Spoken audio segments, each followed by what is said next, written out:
I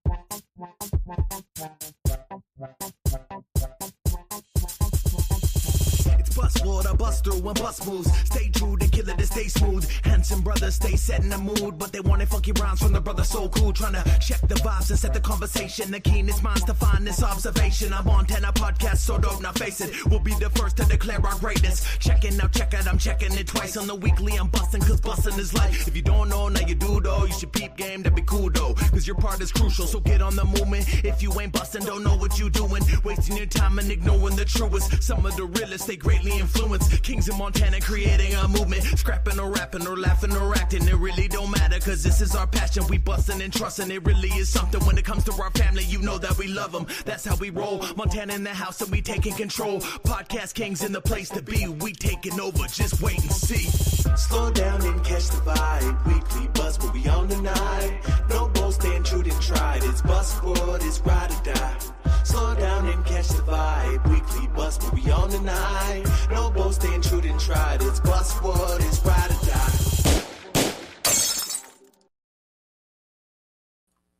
Hey everybody, welcome to the Weekly Bus. This is season 7 and we are being joined by one of our people straight out of Montana. He drove from Helena during 100-mile-an-hour winter winds, mild hurricane, I could say.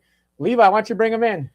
We got, all right, congressional candidate, all right, or as I like to say, future congressman, right. Brian Miller. Come on, baby, let's go.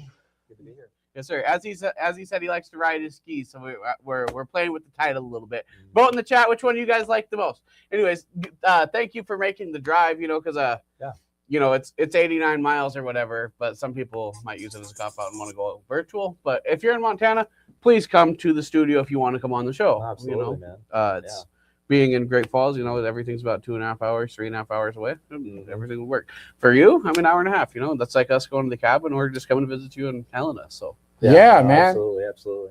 So Brian Miller, first and foremost, we have a tradition on the show, and the show likes to get to know our guests. And mostly, even if we know the guest, a lot of times the audience doesn't. And this is the certain situation because a lot of times we're dealing with celebrities from music, fighting, culture. Today, we have a lawman and we have maybe a future politician. Let's get into who you are and what brings you to the Weekly Bus, my man. Yeah. Well, I learned about you because of your Epstein Files stuff.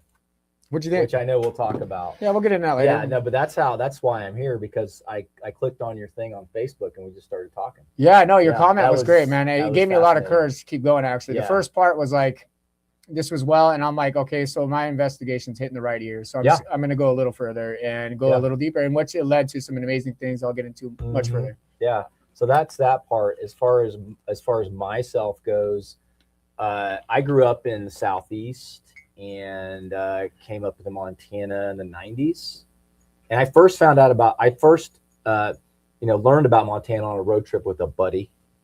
And then I always thought about it, and I was living in Atlanta and working and stuff like that. And I just got sick of the traffic and everything. It's just like, whatever.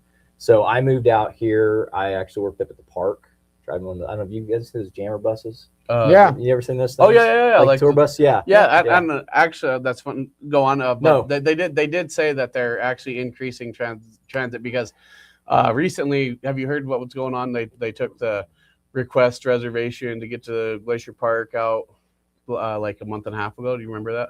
I wasn't tracking that. Oh, okay. So they put the limit on like the last maybe 5 years. It sounds about right. Where you'd have to get online, reserve your spot, whether you're a resident or not. You have to reserve a spot to get into the park. Right. So now they lifted that ban about a month and a half ago, and then I heard on the radio yesterday that they made it so you can still drive in, but now you have a 3-hour parking limit right up at Logan Pass, or maybe any of the I don't know how it works, but 3-hour time limit, and they're increasing shuttle buses. So I've been up there. I've never done the whole loop, actually. That's the crazier part. I've never came out on the east side.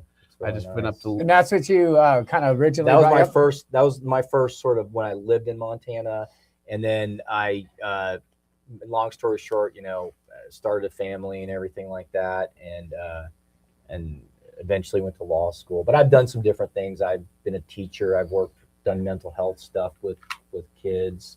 Been a ski bum, just different stuff. But just most recently, what's most relevant to this is University of Montana School of Law. And then I moved to Helena. I worked at the Montana Supreme Court for 3 years. Worked with one of the justices. That's incredible, actually. It's cool. It's interesting. I like to get into the details on stuff.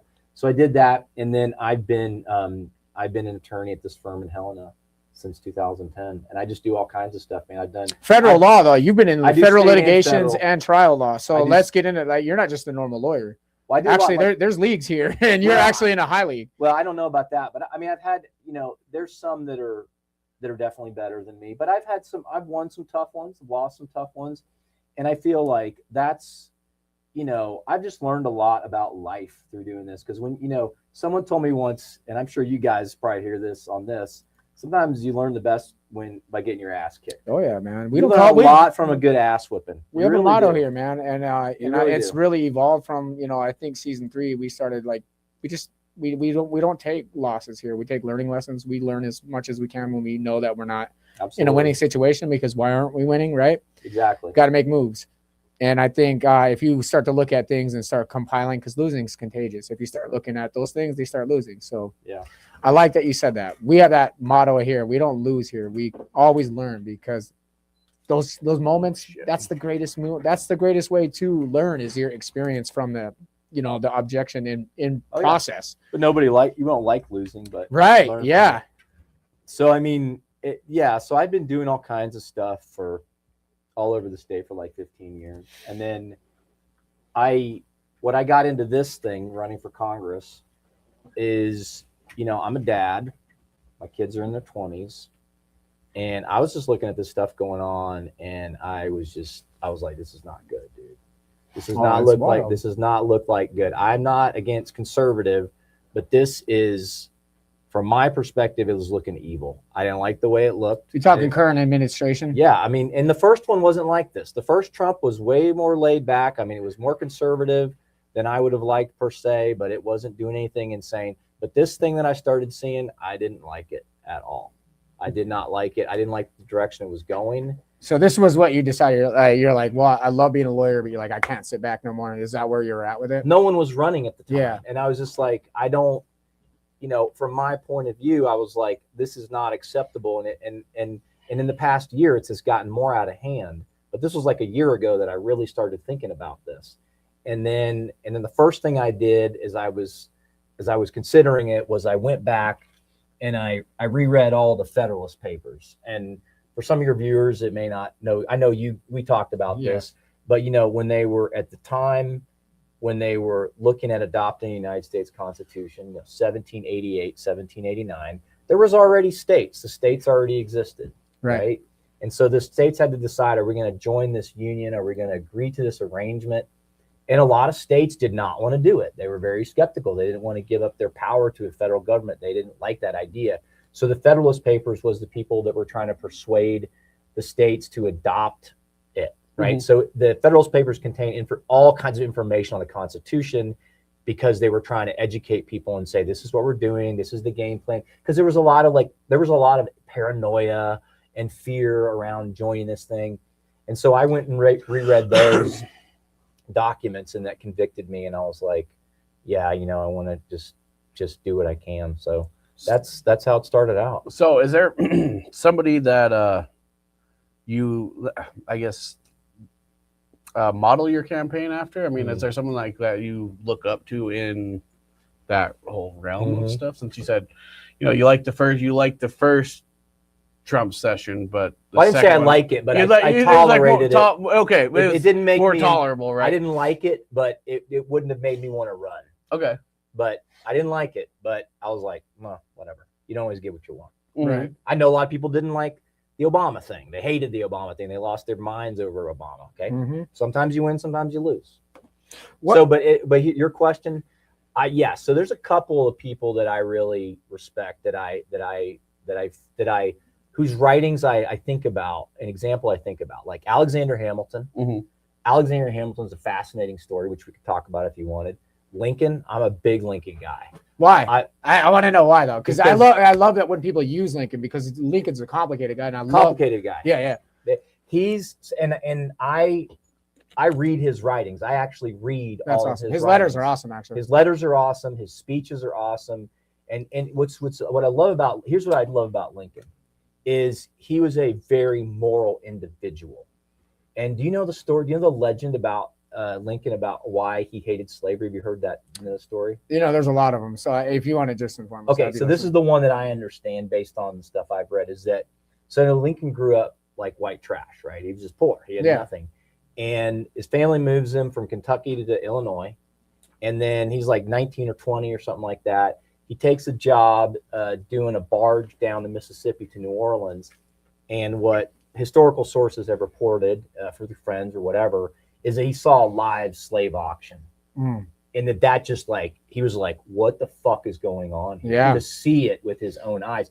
And that inspired him. And what's amazing about Lincoln is this is like, when he got what age was this? Sorry, this just to 20, process it. 19 or 20. Okay, I thought you said it, but I thought I missed it. Man. Yeah, okay. So then he goes back, and what's also amazing, I'll tell you some more things about Lincoln that are amazing. Okay, this is a guy, he never went to high school. Okay. And when he was growing up poor, he taught himself to read by reading the Bible. And then they didn't even have paper. They were so poor. So that it says that, like, what they say is that, like, he taught himself to write by taking coal and writing on the back of a wooden shovel. This is a guy who wants to learn. The man. This is a guy who wants to learn. And so I love that. And then, so he moves forward in life, and eventually he studies law, because back then you could just study law with someone. You didn't have to necessarily go to law school. And then he gets into politics, and he always took the courageous stand. Like when he was in the state legislature in Illinois, he was like one of two guys to vote against slavery stuff. Isn't that the most incredible thing that you just said? I think so far that I heard in this story is that he didn't have to go to law school. It's amazing. He earned his way into politics. And then, in everything he did, the thing I really like about him is he was always morally consistent. And then what happened, he got in the state legislature. They did send him to one time of Congress, but he didn't get reelected because at the time they had this Mexican-American war that was going on. He didn't like it. He said, this is wrong. We shouldn't be doing this. And they roasted him. And so he didn't get reelected. And so he just went back to his normal life. And then what happened in the mid-19th century, slavery started spreading again because of the cotton gin.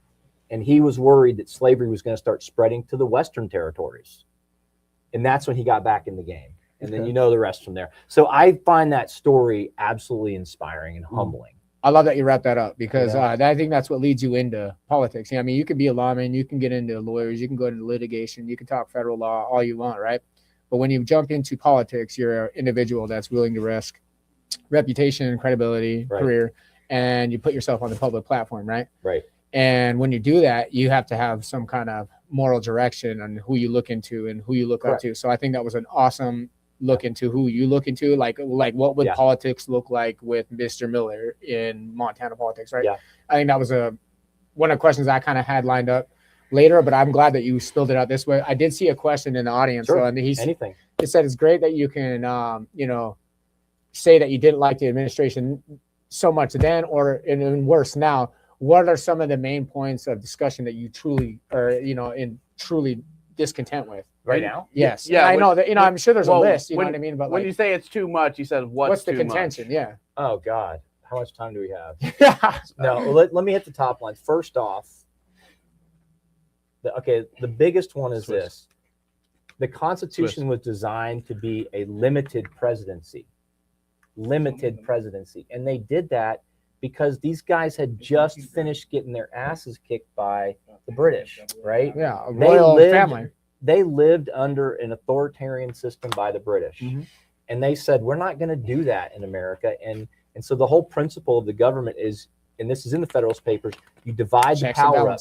Divide power. Their theory was very simple.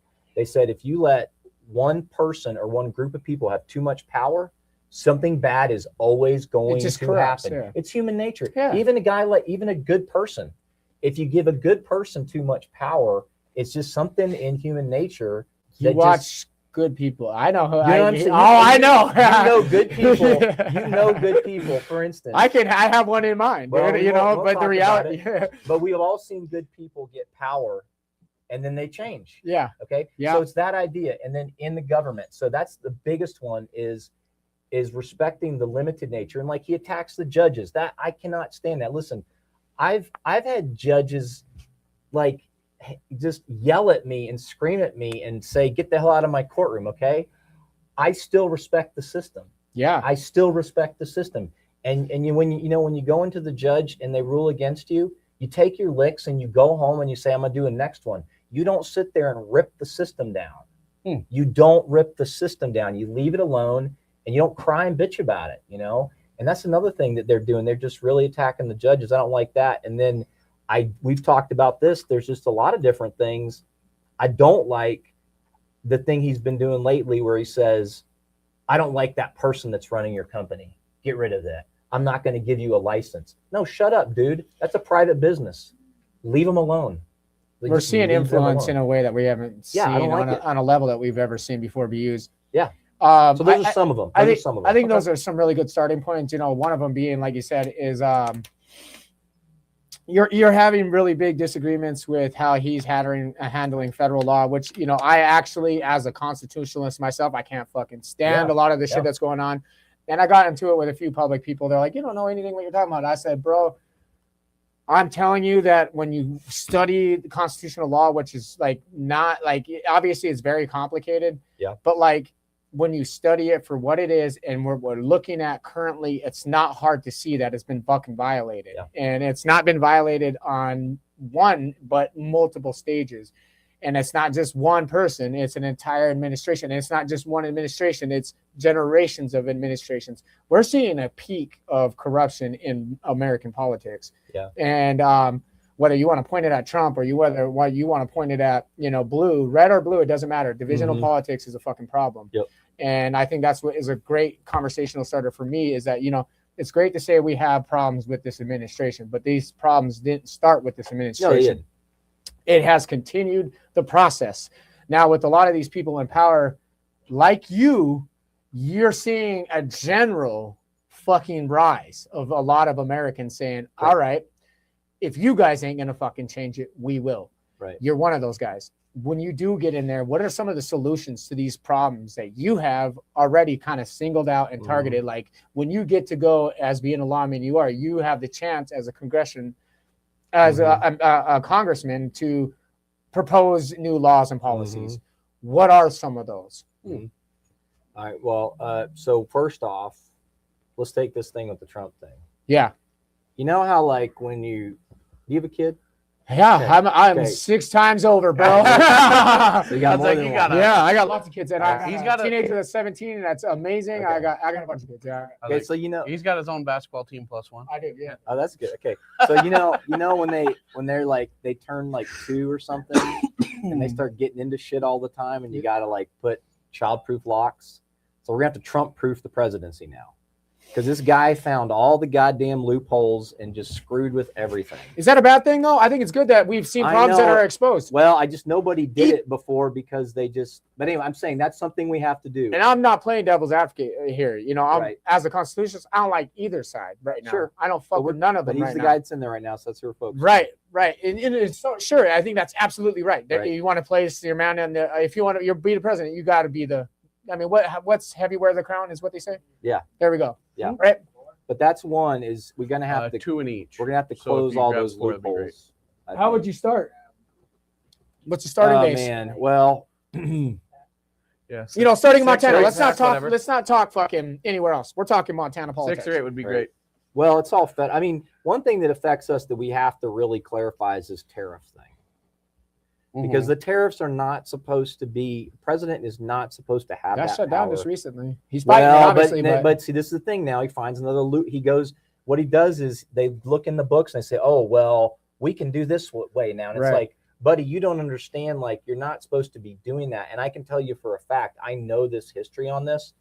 For the first 100 and probably 60 years of the nation, we raised our revenue by tariffs. They didn't have income tax. Okay.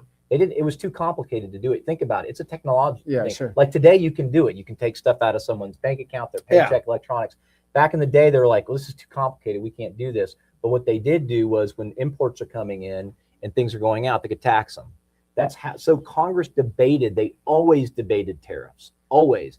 First time in United States history that one president said, oh, I don't like this ad that you guys just ran in Canada, 10%. Oh, you did that. You talk shit about me, 20%. We got to knock. That is not in. That's. I agree with some tariffs. I love the idea of some do tariffs. Them through Congress. Right. You do get them passed. Congress. Do it right. You do it through Congress. I have a problem with tariffing our neighbors. I'm a neighboring guy, and this is me going off with just my faith. I just say treat your neighbors like you. You know what I mean? Yeah. And if you're going to be a nation that protects itself, we don't have a lot of enemies at home. This is North America. Who do we have? Canada and Mexico. Why can't we be friends with our neighbors? It's really tough. And I'm not saying this is Trump's fault either. This is an idealism problem. But the reality is these guys are our fucking neighbors. And if we're ever going to have issues, who are going to be the ones to back us up? And, well, if we're shitting on our guys that are across the fences, every single time, I'm sure our neighbors aren't going to be willing to fucking help if something breaks out. No. This is a problem in a geopolitical situation, which we are very, very active in. Yeah. I know that you wanted to talk about it, and so do I. And it's very highly relevant, especially with Congress right now. It looks like we're getting ready to vote. From what I see, congressionally, he better fucking do it right anyways. But it looks like he's going to fucking pull a vote, according to his speech recently. He's going to ask us to go to war with Iran. I don't think he's going to ask. I think he's going to do it. If he does it, it's just fucking insane. Would be insane. But if it looks like we're going that way, can you offer your opinion, as a candidate, what are your thoughts on war with Iran or war in general? Well, in general, if you have to do it, you have to do it, but it's got to go through Congress. I mean, we got it. First off, I think we got to be realistic about the world we live in. It's still a dangerous world, and you might have to go to war sometime. But if you do it, here's my view on it.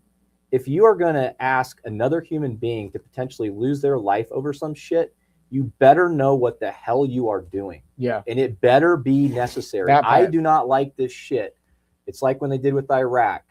They just sent people over there. And it was bullshit. No, it was bullshit. People got hurt. People got killed. And Preach, when the ones that came back, I've represented a few vets. Mm-hmm. They had some serious fucking shit. And the whole thing was a lie. That is, what's the lie though? Can you? And I don't want to put you on a spot because regarding you can put me on the spot. I'm here to be put on the spot. Right, but as far as like legal terms and shit, what are your? So I'll just ask you, what are your beliefs? What's your opinion about what? The illegal Iraq, Afghanistan, and what what was our cause to be there? And that's easy. Yeah. Because I grew up with this. We'll get back to your guys' questions in just a minute. Yeah, we definitely will be back to all these questions. Dana, Jenna, we haven't forgot about you. Tay, we'll be back for you guys. All right. So because I lived through this stuff. Okay, so first off, it was appropriate given what happened. Well, if we really want to get into it, I know we talked about this earlier, who did it or whatever, but the bottom line is that. Right. I mean, I love that you call it out. Man. No, it's fine. No, it's fine. I'm used to all this stuff. It's fine. But it's like, it's very clear that they had warning signs that something was going to happen. Absolutely. And they didn't pay attention. Yeah. Okay? So we know that. So they dropped the ball. It would have been appropriate for them to go and do some surgical strikes on Al-Qaeda bases in Afghanistan. Mm-hmm. That's fine. Degrade their capabilities. No problem. That's fair. You hit us, we're going to hit you back like that. But that was it. Because if you read a history book for 5 fucking minutes, you know that no nation has ever conquered Afghanistan. Yeah. Just 5 minutes. It was bullshit from the beginning. And then the Iraq thing, it was all about because Dick Cheney wanted to get oil for Halliburton. Mm-hmm. There was a major piece of it. Yeah, sure. There was no, and the thing is like, is Saddam Hussein an evil son of a bitch? Are we glad he's dead? Of course we're glad he's dead. But was the war illegal? Yes. Well, but was it worth it? Was it worth it to have our people here get injured and killed to kill him? No, it was not. It was not that worth it. I don't think it was worth sacrificing American lives just to kill Saddam Hussein. I appreciate that. To hear it from that's somebody what I believe. I've always believed that. And then, as far as this Iran thing goes, okay, like I'm a realist. foreign policy stuff. So There we go. Yeah. I don't like, if he would have asked Congress, if he would have come to Congress when he did the other one recently and said, listen, I want to hit a couple of these, I want to hit some limited sites. Will you give me the authority? And he explained it, but you've got to get Congress to sign off on this stuff. Okay. So he did it on his own. He did it rogue, but you know what? It seemed to have been okay. Successful. Okay? That's not the point, though. But that's not the point, right? You got to go through the process. So can I get into this? Because I actually had an argument publicly on, because I speak my mind clearly. And someone was trying to tell me that they're like, that was legal. I said, that was military action. Legal. Let me tell you why that was military action. Not legal. This wasn't the FBI that went over there that did these things. This wasn't an arrest from the DEA. He's like, the DEA was over there. Are you talking about Venezuela or Iran? Yeah, Venezuela. Yeah. I said, this wasn't a fucking federal fucking task force. This was the United States fucking military rolling up, pulling up military action. I said, that takes congressional fucking power. Correct. And I said, what he did wrong there was jump congressional power for acts of war. Correct. If you do not know those fucking terms, shut the fuck up. Seriously, because you don't know your constitutional law at all. Just stay the fuck out of the conversation. Seriously. Because these choices, these things, these terms, they fucking matter here in this country. They matter as a constitution. And this is where I have a major problem with, like I said, I'm not for anyone right now. Yeah. I'm observing and I'm watching and I'm taking notes for all these suckers and clowns that are in office right now. Because I'm going to start piling them up and calling them all out. And every time they violate a constitutional law, you need to be fucking held accountable, motherfucker. Just because you're holding office, you ain't above us. That's not what they think, though. Exactly. That's not what they think. We're over here getting arrested, shot in the face, doing everything, fighting for our rights. They're over here stomping on our rights, wearing congressional power and saying, well, we don't know what's going on. If you break the constitutional law, you should be arrested. Well, vote them out, but it sucks. And it sucks, dude. It sucks. And then, so on Iran coming up. No. It's listen. Here's the thing with this. I watched his State of the Union speech. Okay, and he got on there. He said they're building a missile and stuff. Okay, well, bullshit. We saw their military sucks. Okay, we saw all it could do. Remember when they were shooting missiles at Israel recently? Yep. They could barely get the missile to Israel. Right. They're not getting a missile to here. They're not getting Israel, a missile to the United States. For the first time in their existence, was terrified. Yeah, they got struck. The Iron Dome failed miserably. But they didn't do much damage even. The Iron Dome failed miserably. There wasn't supposed to be a missile that got through that. I know, but they spent how much money on that entire defense system, and we were there to back it up, and it still failed. Trump wants to do the Golden Dome now. It'll never happen. It's going to be a waste of call money. It the Donald Dome. The Donald Dome. I mean, maybe it'll happen in 30 years. It'll be something that maybe it happens in black budget because nobody likes to audit the feds. Skynet. Yeah, let's get real here. It might happen of some sort, but it ain't going to be legal. And why don't we do this instead of building the dome? Let's just figure out how to be peaceful with the world. Thank you. Why wouldn't that be cheaper? Thank you. I mean, isn't there a solution?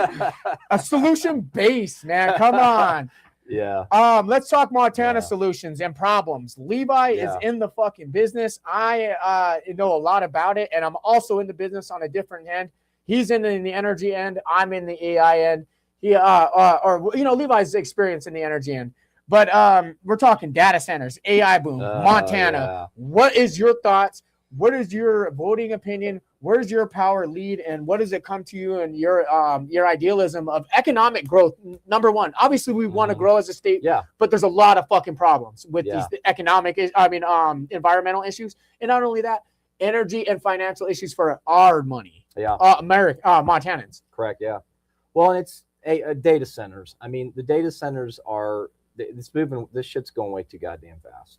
And what they want to do basically is they want to come in here and get the data centers and jack up all of our energy rates so that they can make a bunch of money. Yeah. And they don't care if it's going to strain the local grid. They don't care if it's going to screw up everybody's water. They don't give a shit. Yeah. They could care less. So, I mean, listen, and I know I've seen some things that Montana is on the list because it's a colder climate and that helps with the cooling, right? Of the data processors. It's important, yeah. But I mean, if there's a way to do it responsibly and if those guys actually pay for it, obviously you got to take a look Trump at it. said something of the sort. I seen that in his speech. Did you see that? I don't know. Yeah, but what does he say? He says a lot. He said it was hard for me to follow it. I'm in that, dude.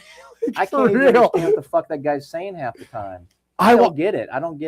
So, well, a little bit about that is that Northwestern Energy is an investor-owned company, and I don't remember who the second one is, but number one investor in Northwestern Energy, look it up, is BlackRock, and number 3 is Vanguard. So do they care? Not at all. Absolutely not. Kill it, Levi! So, as far as energy consumption and caring about the Burn people, it down, baby. no, absolutely not. So, and then outside that, who's most important outside those top 3?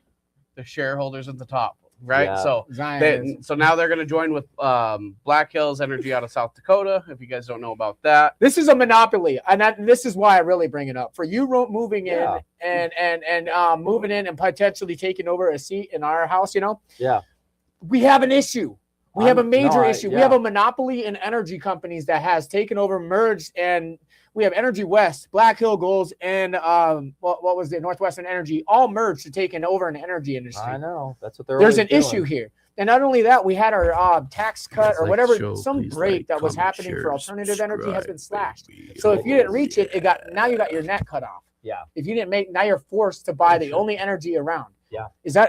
What is what are Thank you. lawmen or are people in your place thinking about standing up for us people? Yeah, I mean, I don't know. I can only tell you what I think. Yeah. Which is that, like, obviously, the future, things change, right? There's all these horizons of new energy systems out there. Mm-hmm. We need to explore them. 100%. Okay. I mean, listen, we can't just pull the plug on gas and coal and all that stuff. I mean, that's unrealistic. You got to be realistic. You got to have it, but we don't even have a transition plan right now. That's what's bugging me. Me too. Is it like we understand? It's like I say this to people all the time. Is like, I am sure that when automobiles came out, the horse and buggy people were throwing a fucking fit. So what? Should we have said no cars? Let's have a horse and buggy society. I think we have, we got to move forward, dude. If we're talking energy issues, I don't think we have an energy issue of consumption, which you could say, I look at all these lights and shit. Obviously, we could say that. But also, I think we have an energy storage issue more than anything. And people ain't this is 100-year-old technology that we're still fucking using. Yeah. It's where nobody is over here thinking, like, how are we storing, transferring, and positioning energy? You know what I mean? Is there a point, obviously you do have your scientists that are looking for 0-point energies in your quantums and your colliding particles and shit and looking for that hope. And you got Tesla, who would have done it way long ago. He did do it. Let's be real. Tesla's an interesting guy. That's my favorite scientist, bro. I love Tesla, bro. Interesting guy. Tesla's my dude. It's sad that he was so antisocial and he felt so bummed out by life and defeated by rich assholes that he. Well, how else was he supposed to be? Like a guy like that, at that level, he's not going to fit in with normal. Well, especially back when there's no technology. I think there's absolutely you could, but what happened? And he presented, he did a lot of shit, dude. He got shit on, and his ego and his fucking confidence died because he got robbed by rich assholes, dude. They took everything from him. So what he did is isolate and be the genius he was, and they stole all of this shit when he died. I know. They confiscated all. 30%, man, has been released. Yeah. It's worse than the Epstein Files. Oh, shit. Epstein. Hey, that's funny, though. Yeah, but no, get to the energy thing again, too. Like, I know I've talked to some people in the energy sector, and like, for instance, like you say, our infrastructure, our transmission stuff is way old. But here's the thing about it, though, like in Montana, that the alternative energy is complicated because I know that, like, there's controversies right now in some of the rural communities about wind. And you really do have to let people in the local communities make their own decisions about this stuff, right? You don't want to sit there and jam something down people's throats. But at the same time, like I was in a conversation with someone recently about this, a voter, and it's like, they were telling me, I don't like the windmills are too high and all this stuff. And I said, okay, that's cool. No one's going to force anything down your throat, sir. But where do we go? Like, it's okay I understand people want to oppose things, but where do we go? What does the future look like? I mean, what are we going to do? All I can tell you is this, is that what this administration is doing is cutting all the experimental stuff, cutting all the alternative stuff. It's dumb. It's dumb. I mean, it's like he cut these offshore wind farms in the Northeast. If the people wanted them there, leave it the hell alone. Well, he benefited the lobby for sure. You know what I mean? His lobby, his people he lobbied for, he definitely benefited. You know what I mean? He did. That guy, if you're going to say anything about Trump, he'll tell you that he lives up to his truths and lobbies. He'll Yeah, that's the one thing people he who does pay do. him, he'll live up to it. Yeah. But like, let's talk about lobbying and policies and tax money and where it's allocated sure. for. I love this idea because what it leads into is when I hear people running for, I think a lot more people are paying attention to who they're voting for now because we watched the Epstein shit come out and a lot of it matters. Yeah. And who's been implemented. But not only that, they're seeing that Zionism and problems in politics are really infecting it. So they're really paying attention to their politicians. Yep. That leads me into also transparency. When I think about someone I want to vote for, I don't want anybody that's being foreignly influenced by a different country, but also I want someone that's going to be transparent with our money that's being allocated for by our state. Mm-hmm. Are you willing to submit or write a bill or subject a Montana individuals that are working for our treasury to submit an audit of where our money's going? Audit of what part? The entire treasury. We have a lot of tax money that seems You mean to the go U.S. Treasury? Well, our tax dollars Montana? for Montana's tax dollars. Oh, well, yeah. I because- mean, I think we all need to know that. Well, yeah, we need to know it every year, and it's a problem because it's not happening at all. Yeah, I don't know if there's a logistical problem with it, but yes, we should. And I'm asking you, if you get into a Oh. position, would you write a bill or would you ever introduce anything like that where you would suggest or maybe open the door to auditing the entire Montana tax bracket? Because what brings this question up was the world champ, the 5-time world champ Kai Stewart. He Shout said, out. yeah, shout out to our man. He BKSC champion, bare knuckle champion. Defend the title in March He said 20th. there's a lot of money that's gone missing in infrastructure. We're not seeing shit done in our schools. Montana? Yeah. We're not seeing shit done on our bridges. We're not seeing shit on our highways in a way that Our roads Montana's are expected. absolute ass. And we're not seeing it done in our local communities, where is the marijuana tax money going? You know what? That's a state issue. I'm not trying to punt on it. No, totally. Get your local guys in here and grill them on it. I just don't know that.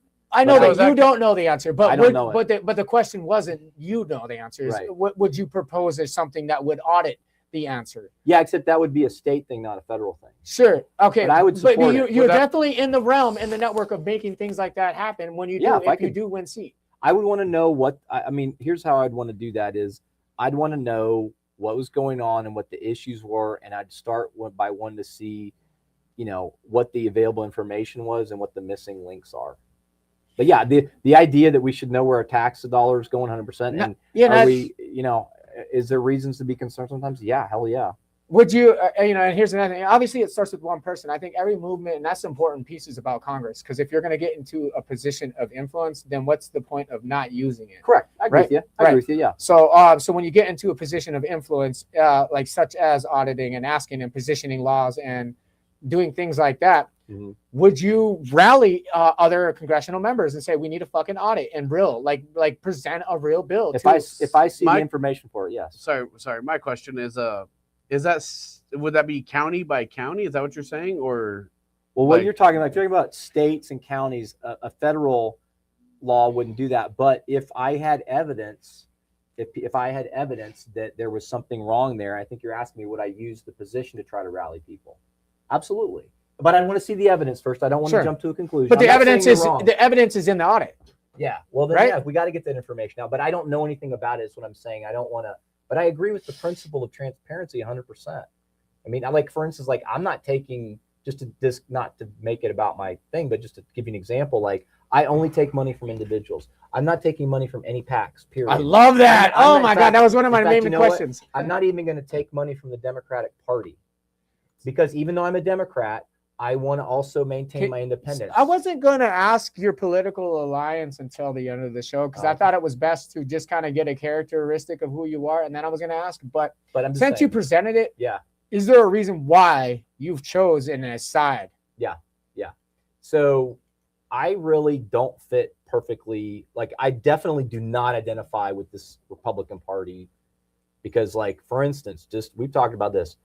I can't get one elected Republican official in this state to say they want Epstein transparency. That's crazy. That's bullshit, dude. That is bullshit. So I'm not going to be a part of that party. My thing is if you're not taking a hard line on Epstein, I don't want anything to do with you. Fair enough. Okay, nothing. That's what that's what brought you to me. So I actually believe you there. Yes, okay, that's fair enough. So there's that. So as far as the Democrat Party goes, I know it's imperfect and there's a lot of stuff that's gone on and everything like that. But I'm a realist, and it's like sometimes you go to the store and you want, vanilla ice cream, and they only have chocolate or strawberry, and you just got to pick a flavor. Yeah. That's kind of what it was. But I'll tell you this though. Nobody asked me to run. Nobody. My own decision. I just called them up one day and I said, "Oh, I'm gonna run," and they're like, "Okay, that's cool." And everyone's been super chill. And what I'm finding actually is that, at least from my point of view, I only speak from my experience, that the Democratic Party in Montana is really just a bunch of like free-thinking people. Are they more liberal in Missoula? Yeah, of course. That's Missoula. You ever been to Missoula? Yeah, that's how that is. More conservative in the East? Yeah. But everybody just kind of has a conversation and they know they're not going to agree on everything. But I do think the Democratic Party agrees on some good stuff. Like, FDR was a Democrat. Social Security, FDR was the guy that went through the Great Depression and then regulated these companies. He took on the big banks. He took on all these corporations. He did that stuff, and we've forgotten that. We're 100 years later. We've forgotten those lessons. So I feel like, for me, like I was telling you guys, there's three politicians I identify with the most: Lincoln, Teddy Roosevelt, FDR. But yes, I'm Democrat. It's just a label. It's just whatever. It's just a hard label anymore. And I think, it's not as bad as you think. At least for Epstein. So this is a point that I wanted to. This is a point that I wanted to bring across, and I agree with that. We're not protecting pedophiles. This is a bipartisan issue. This Epstein goes on both sides. This isn't a Republican or Democrat. They're both dirty as fuck. But now one side is pushing for transparency. Sure, and I just watched Hillary lie her ass off when she came out too. She came out and said, "I don't know that man. I've never met him." That's crazy to me. I don't know. There's one of your points that I just think these politicians they need to be held accountable. But I think what comes down to it is I identify as a Christian nationalist, and I get this weird view, but so when people look at me in a weird view, I look at them when they say, "I'm a Democrat," I'm like, funny. Or I'm a Republican, I'm like, funny. I'm like, so you look at me like I look at you then. Because the reality is in general. Okay. And that's why I use both parties. Right. I don't identify with divisional politics anymore because these guys are both so suckerish and point across the alley and know across each side of the alley. They're fucking filthy, throwing stones in glass houses, knowing that they're just the same. And that's the problem where I want to know that was my why. Why did you choose a side when you see the current projection and they're both implemented in these files that you're so touchy about? Go ahead. I just want to step in with this question from Tay. We'll get back to that too. Yeah. Yes, absolutely. We'll jump back there. But said, if you're running for office, what would you do to help these issues? Tangible solutions. Which one? We'll get back to that, Tay. I think that's a great question. Ones? I guess Tay. Any question that you have, I suppose. I think some of the issues that you're naming, as far as audits and some of that shit, what were your tangible solutions? I guess that question's been up there for a minute, so I can't really point back to just one. But if you have, Tay, if you have one, go ahead, drop it. Start dropping. Be specific, you guys in the audience. Don't mind Dana, us. thank you. Levi is watching the chat, you guys. He's posting them up. Yeah, I'm over here. I'm retaining. In the middle of conversation. This is a podcast, not an interview, so this is conversation. Yeah, I'll look at that too, also. And we do encourage fan engagement. If we do put it up, it makes it. If not, we'll try to get back to it. All right. Yes. I'll keep an eye on Other than that, we're going to let Brian rip on. Again, divisional politics. Clinton Foundation was run by Epstein. Oh, yeah. I mean. So the why. Back to the why, right? Yeah. Look, all I can tell you is this, is that when you have an opportunity right now to be a new solution, even if it wasn't my party or anything like that, you politicians, especially the brand new ones, don't have to choose a side. Well, here's the thing, though. So here's my thing, is that I'm a practical person. And I'm not going to start a party from scratch. I'm not going to do that. And, honestly, I've just found that there's a lot of good people in the Democratic Party, and I'm cool with it. If I didn't think it was all right, I wouldn't be doing it. Mm-hmm. But it's been cool. And no one's ever told me what to think. No one's ever told me what to do. That's incredible. I actually love hearing that. It's been chill, but I don't care. And it's just and the thing is I'll tell you why it matters.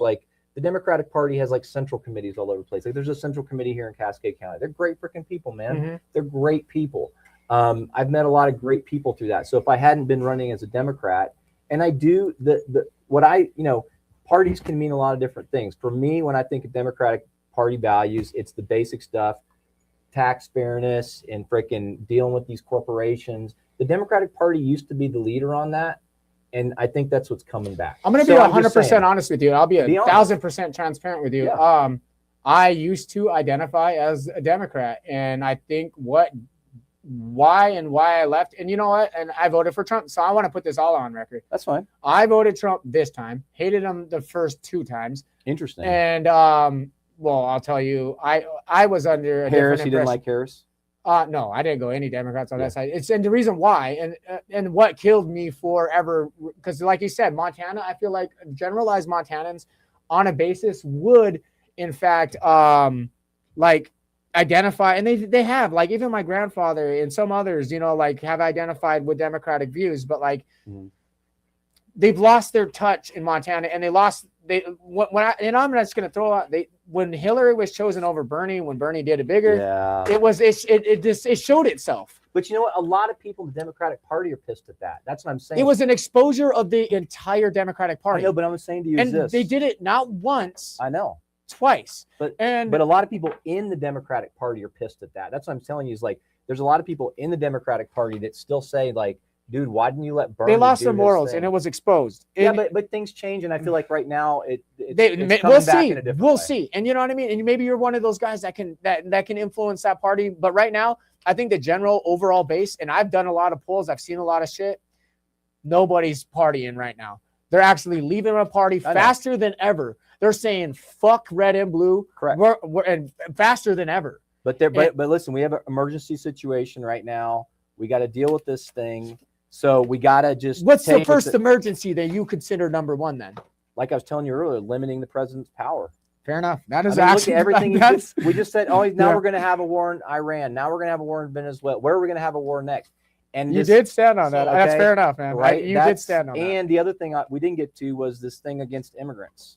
Yeah, I want to get into that. Is a Trojan horse to tie that into the AI everything. I think that's very important, right? Because I think that's very important. But like, I want to get in that in a minute. So like, we're rolled into Montana. I really, really, really want to stick to Montana because this is a Montana fair. General base, and that's fair. So when we move into like, we're having a problem with Democratic voting systems currently with bringing out-of-stater politics with real estate and shit in. This is where Democratic policies, you know what I mean, that were brought in, and now we're seeing the effects of it. What do you 10 mean? years. Well, we had Daines. Well, he's not a Democrat. He's a Republican. I mean, not Daines. Tester for fucking ever. And all these policies that were coming in from all these guys that are truly, we're starting to see things kind of flip around, but their policies were in forever. And they allowed such growth to where our housing market truly fucked every real Montanan that's been here for generations. I don't know if you can blame that on the politician, though. I think that's just a lot of. Well, we're watching tax breaks and shit be happening for these guys and all this land and shit. But that's Republicans doing that shit. It's all of it. It's a mix. But what was Montana prior? We're watching Montana become red.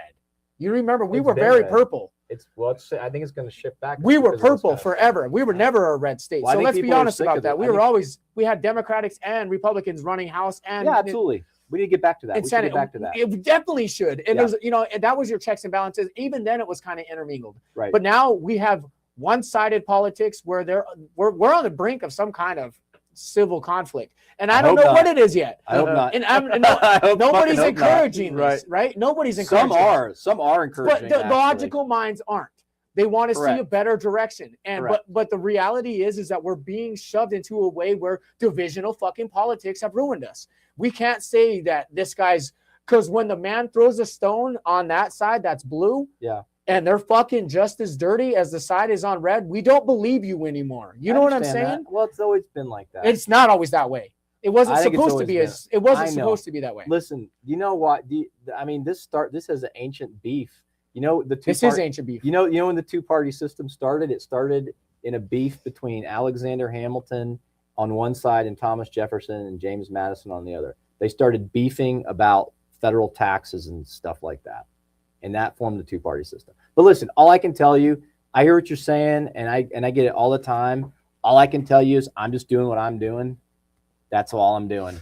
So I'm not responsible for everyone that's a Democrat. And I criticize them all the time if they're doing stupid shit. Not getting stuck on party politics. Let's get past that. But it's a real legitimate point. Real. It's real though. It is very fucking real. Yeah. But like, I want to get past that. I don't want to get stuck on that because anybody can get stuck on that. Right. Let's get to the problem. And one of the problems that I particularly, I'll just put it on my opinion. Sure. I know and I feel, and my opinion is Zionism is a major issue into American politics. AIPAC, FARA, all these pact and agreements that you said you're going to stay out of.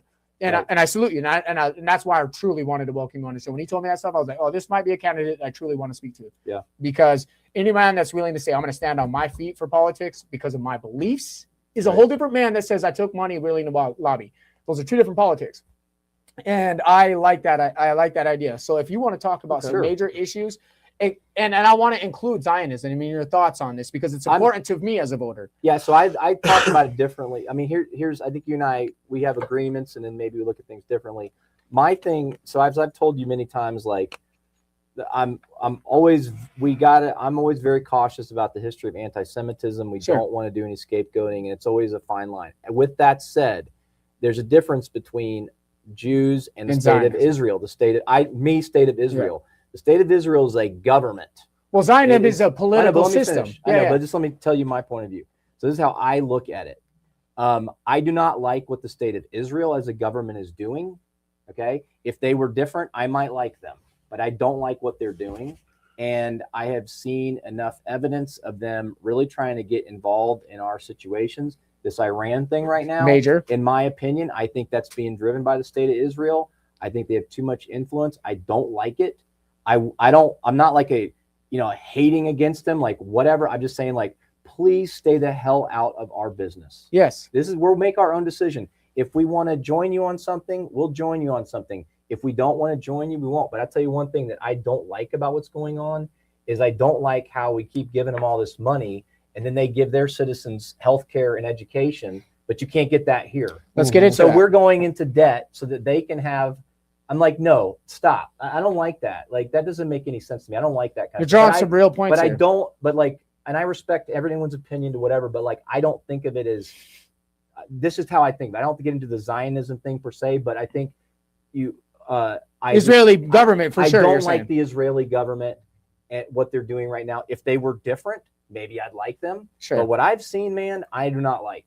Let's be fair. Okay, I don't like it. Let's get out of the Zionism thing now, and let's get into the Israeli government, because I love that you said that. I will do that because I'm a Christian, and first and foremost, I see what religious politics come out of Zionism, because the Zionism is a political movement that's driven by religious beliefs.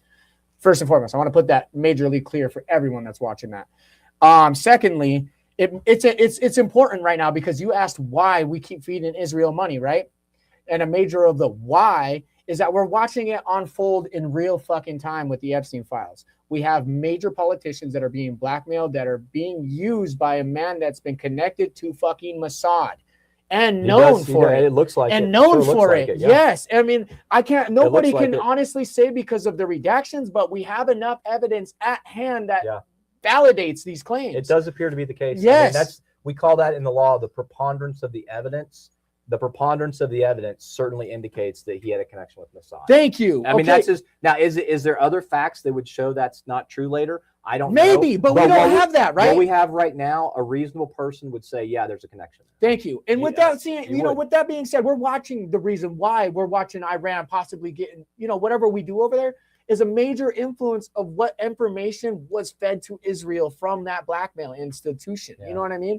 We're watching this play out, man. Well, there's also, though, a lot of people in the Defense Department circles that love to see a war. Well, intelligence communities. They can make money off war, right? You know that old Black Sabbath song, War Pigs? Yes. I mean, come on, that stuff is still so relevant. It still hunts. So relevant. It still hunts. It's so relevant. It still hunts. Yeah, Ozzy had some interesting stuff. Levi, I'm gonna let you break off some of those because I got so much here that I want you to rattle off. It's like we're getting a bit behind on these comments. I guess we'll start. Sure. We'll go back up. Tay we brought some stuff up here, so we'll go here first. We speak about issues where like money is going, audits, etc. What is a legit plan or policy that you would plan on implementing? I feel like anyone can sit and say, "Oh yeah, we should figure that out," but we've had enough of that. But I just don't know. I haven't looked into it. I'm not gonna. Right. I mean, he's not at that stage if yet. I get information on it, I'll look at it. But I just don't know what it is. You just told me about it. I don't know. Right. No. And do you know what I love about you coming in is that you were so curious about the Epstein Files that. Like, hey, is this legit? I was like, brother, I would not have risked mine. I already looked at it before I had seen your thing. Absolutely, and I love that you did that, but it's gotten deeper since then. And I love that you did that. And like a politician who's willing to look at the evidence presented from an investigative journalist, that fucking matters to me, man. Because honestly, as a voter, that's the truth. I'm handing you the Yeah. like the reality that we came up, and if you're willing to even look at it enough to present it to someone else, then that means you're willing to take on the truth. Well, if somebody like gave me information, because I'm an attorney, I mean, I have to deal with facts in the courtroom, so that's just what I'm used to. I hear people say shit all the time, especially sometimes clients, and then I look into it, I'm like, yeah, that's not really like that. Like, Yeah. I looked at the thing. So if somebody says there's an issue with budgets or audits, I got to see something first. So Yeah. I don't mean to. I'm not trying to avoid the question. I just don't. I think that was I in haven't general, seen though. information. I think I don't know. You're more of an information man, right? Like you, Well, I don't- you handle the information when it comes, right? That's what I don't think it's smart to be jumping to conclusions before you see Same. information. Absolutely. Fair enough. So then I I don't guess know. piggybacking on that, Tay went off with another one and said, "What is your plan on day one if you get elected?" I love that. Oh, God. Here love at the that. Weekly I love Bust, I that. say once Yeah. elected because Yeah, that's a you know good what I mean. question. I say planting the skis, right? Okay, so one thing that I really want to do if I'm elected, and this is something that I know I can do because I don't need to ask anyone's permission for it, is, and there's other things. This isn't the only one, but this is something I want to do. I really think that it's time for us to revolutionize how members of Congress communicate with their constituents. And one thing that I would love to do, for example, if I was elected, is I would want to have I would want to have an app set up where any registered voter in this district would be a part of that and could know exactly what I'm doing and things I would love to do. For instance, I would love to do this. Transparency. I love that. I would love to do this. For instance, I would love to have a thing where any person could create a poll on any issue they wanted, and they could either associate their name with it or not. And then people could vote on it, and I could see that The bus will be that. You know what I'm saying, though? It's like I could see information about how people think about things, right? So I think that, like, one thing I would really like to do also is make sure that people were more involved in participating and giving me information. Like, I don't want to have, like, for instance, in our system right now, lobbyists get all the access. Yeah. Regular people like That's us, facts. like, That's 100% how would true. you ever get to talk to your representative? You don't. I want to change that paradigm, and I think we can do it with technology. Oh, totally. Right? But no one's doing it right now. So that's like one thing that I would want to do on day one for sure. In terms of like some other like legislative priorities, another huge one is the national debt. I am super duper concerned. So you are about the focused on. national debt. I love that. And You are focused on auditing something. I have dialed into the debt very deeply. I've studied it deeply, and we're only like, I mean, right now we're kind of hanging out. It's like, oh yeah, there's a lot of debt. But when you look at it, what's happening is we are coming to the end of a debt cycle that began after World War II. And the choices that we make in very soon are you're good. We could go into a second Great Depression. Oh, I know we could. Dude, I could talk very- this all day with you. Well, and so that one is, to the question there, that's one that I will be on like white on rice because no one's talking about it. It's facts. And Well, then- they're and afraid of the everybody's conversation, man. You're right. They're afraid of the conversation. And in that one, just to give you like the 10,000 foot view on that one, like Yeah, give us what we macro got to and quantum. do, I'll tell you what it is. It's like right now, so there's two specific things that we have to start doing to get a hold of our national finances, and it's urgent. The first thing we need to do is right now when they do budgets, they do them on these like crazy, like this one big beautiful bill Yeah, is it's scored on a insane. 10-year cycle. That's a Fucking insane. fantasy. That doesn't exist. Not It's modern, nonsense. especially in modern AI. It's I just nonsense. it moves too fast. It's not. So you don't. That's irrelevant. right, So it's you're right. nothing. It's basically nothing. So we got to do them on 2-year cycles. That way you know exactly what you're getting in, Smart. or you have good, and that you have to do that. It takes financial discipline. And then the other thing. Are we not doing annual budgets like Whoa. setups and shit? No, I'm saying, but they keep extending them and they score them gotcha. on 10 years. Okay, so I and don't it's know like- this actually. I never dug into that. Well, alley. and then they do projections on. This is why I don't have time to read all those because I have so much stuff. Yeah. And they do projections. Well, we're going to GDP is going to grow at such and such Yeah. a rate. It's like, oh, you're a wizard. You know that? How the fuck do you know that? You Right. don't know that. What happens if it's less? What happens Then if war what? breaks out? They're not planned for that. That's why you got to do like 2-year cycles because that's more within a predictable realm of what you're going to be dealing with. Right. Well- And then the other thing you got to do, just to finish up on this, is you cannot exceed 3% annual deficit spending. Yeah. In the last budget, we did 6.5, and 3% is a magic number, and we could talk about it more. But those are two specific things that. You just talked half of it, and I love Yeah. that. You know what I But mean? anyway, what were you gonna say? Oh, I just I agree with the 2-year cycle because 10 years, especially when presidency is only 4, right? Doesn't I mean, make that any doesn't make sense. sense, right? Because at 2, like you said, Your could- policies are stretching in someone else's. You know, Yeah, exactly. what was it, exactly. 2024, right? When we had our last president election, right? So 26 would be this year. They'd be budgeting that, or they'd be revamping that right at the end or middle of the year. I like that rather than considering 10 years or, you know, revamping it 5 years or something like that. I do like that 2 year. It's meaningless. Policy plan. It's meaningless because think about, like, right now, for instance, on this, the way this one big beautiful bill is set up is that it's going to start slashing the safety net to pieces in like 2 years. You really think that they're going to sit back and just say, oh yeah, people that don't have hardly any money, let's cut their health care, let's cut their benefits, let's give tax breaks to the trillionaires? No one's going to. So I mean, it's bullshit. Yeah, it's bullshit. I was like, as somebody that has to pay out of pocket for my health care, man, it's you know how it is. Great, you know, yeah, it's not great. I got a loaded fucking question that's just kind of feed. Oh, you got smart. Does it feed into this? No, go ahead. I was like, because today's question actually goes right into what we're talking about, as in, what is your top 3 goals for Montana? Oh, that's a good one. Okay, so top 3 goals for Montana. First off, healthcare. We got to do something about healthcare. It's a huge one. And here's the thing on healthcare. There's a lot of different models, different possibilities. We don't know which one for sure, but what we do know is the 2 things that are screwing up our healthcare system are greed and stupidity. Yep. So we got to acknowledge that. And right now, this for making insane profits off other people's suffering. No, it's crazy. No, that's immoral. So you got to agree with some of Trump's policies on healthcare recently. No, man. he doesn't. He's been adjusting He's just making bullshit prescription fucking prices and stuff. He's not really. It's all a scam with him now at this point. He's not doing it. But I mean, I didn't look into if any he of those did policies. It would be great. He says, like I said, I never. Yeah, I don't like. I've seen stuff get passed on executive orders. I just don't know it's bullshit. like what the extent of it was. Just realize it's all. It's anyway. But none of mine went down. I can tell you that. Yeah, that's all. He said. He said. He said you're gonna get a 500%. I'm reducing your healthcare prescriptions by 500%. Oh, so they're paying me to get? Yeah, no, they're not. They're not. He's just delusional. But 2 other things: agriculture. We got to get. Okay, so this is a good topic. Trump cut a. This is huge in this. Yeah, that's a good topic. So, you know, we got $800 million. We had a guest on the show that did agriculture and ranching as a topic. The real Yellowstone. Yeah, it's a big, and so you got all this Argentinian beef coming in. That's gonna really hit our ranchers, dude. Well, you got to have mandatory country of origin labeling. Yeah, so I guess that was what were some of the policies you were thinking? That's what you got to do. That's all you got to do. Mandatory country of origin labeling. Because here's the thing: if people know where the beef is, we ain't gonna buy it. We're not gonna buy it. Or you know, you should know. Montana's just that why way. Shouldn't you know? You should know where your shit's coming from, and especially for us because, like, you know, ranchers. It feeds into healthcare, I think, wouldn't it? Oh yeah, it does. Yeah. I mean, listen, we all want to eat Montana beef because we know these guys are amazing. Yeah. Right? They're amazing. Yeah. Ranchers are amazing. Ranchers are amazing. They got it. They got this shit dialed in. What I love about it, as I've learned all about it, is that they've got this shit dialed into the detail, and then they all compare notes, and they all sit there and they'll talk about how did you get there? How did you get there? It's amazing. The other thing we got to do on agriculture is we got to give farmers and ranchers the right to repair their own farm equipment. Okay. I mean, dude, this is insane. I don't know if you talking tax breaks, loans, or what are you thinking? Well, that we need to raise taxes on wealthy people. Yeah. No, I'm talking about like with the ranchers though.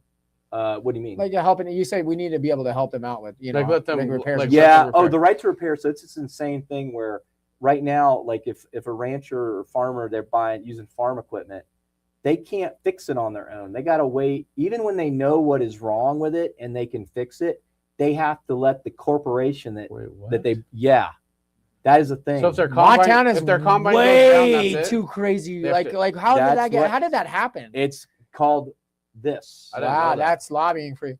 That's fucking crazy. And none of the Republicans will lift a finger to get it done.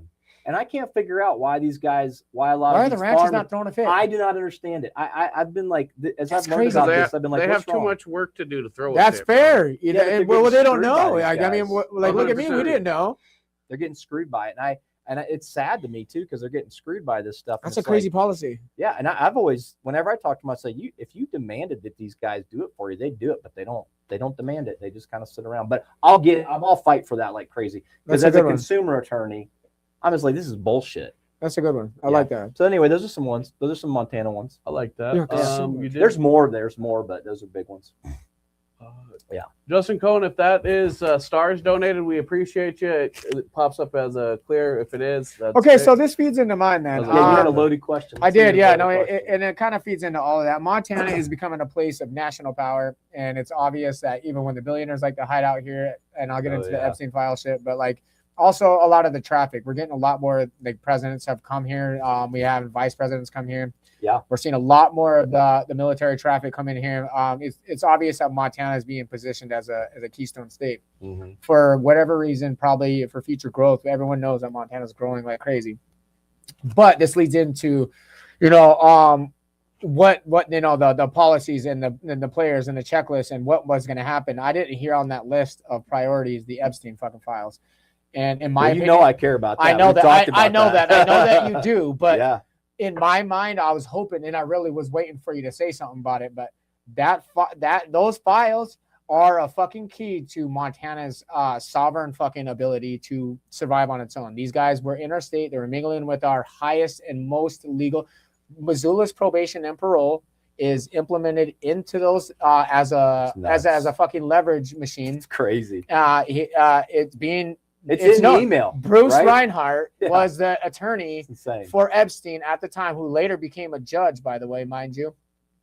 Fucking was writing emails and sending fucking threads to a parolee who was on parole with PNP in Missoula to do whatever he must do. And this is in the files, man. In the files. Emails. This is in the emails. And I have the emails to validate this shit. This, to me, is a large issue in Montana. We're watching corrupt justice systems and corrupt legislation and corrupt billionaires come and go as they please.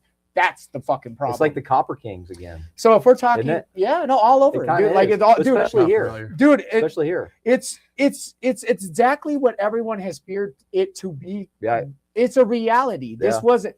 Then we have, Montana companies doing fucking work on their island in fucking transactions.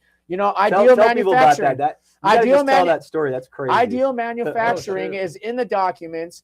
Tell them who Ideal is, because people may not know who Ideal Manufacturing is. It's a company out of Missoula, and it's the LLC is out of Missoula, but everything was based out of Billings. The owner's out of Billings. I had a situation, and I won't mention his name yet, but I will, as it develops, if it continues, that he came out, was all like, he reached out to me in my DMs, was like, I want to know about the Epstein stuff. So I just kind of released. I didn't talk to him. I didn't even engage with him because it's none of his conversation. If it's deal with me, go find your own conversation. It's in the files. Go deal with that. Yeah. But what the reality is that when you start looking into it, there was $750,000 transaction from Jeffrey Epstein to this company to handle concrete and welding situations. And all the transactions are in the files. Nuts. And they go back to, if you look at the company's website, it says in 2008, we had double the growth. Well, in 2007, they got that transaction from Jeffrey Epstein. Wow. So that explains the double the growth they had in their company. And I mean, well, you can allude to those thoughts. You know what I mean? I can't say, but what the evidence does present, allegedly all these things and what they are these are documented. You know what I mean? Like, so I'm alleging what the documents prove. Yeah. You know what I mean? And they're sitting in there. And to me, one of your main priorities as a person that's possibly sitting and mingling with these gentlemen that you are walking into a den of wolves that you don't know who's been implemented, those are the things that I think you should happen. Number one is try to remove the corruption. Oh, absolutely. And that starts with Epstein Files. Right. And so when you do get into congressional power and you are using influence and you are talking to individuals, what are you going to be saying to get arrests, subpoenas, or something to happen? Yeah, I mean, like, as far as arrests and all that stuff go, that has to go through, independent criminal prosecutor information. So we don't know.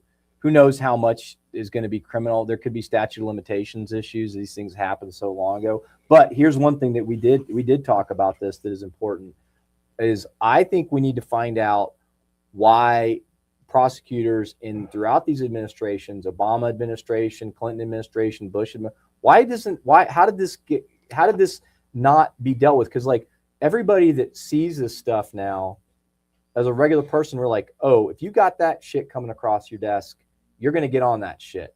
But they're like, so we did get into this a little bit. And my opinion on this topic. Yeah. I think how it happens, because, like I said, I think a major conversation is, and a major question is why and how, right? Yeah.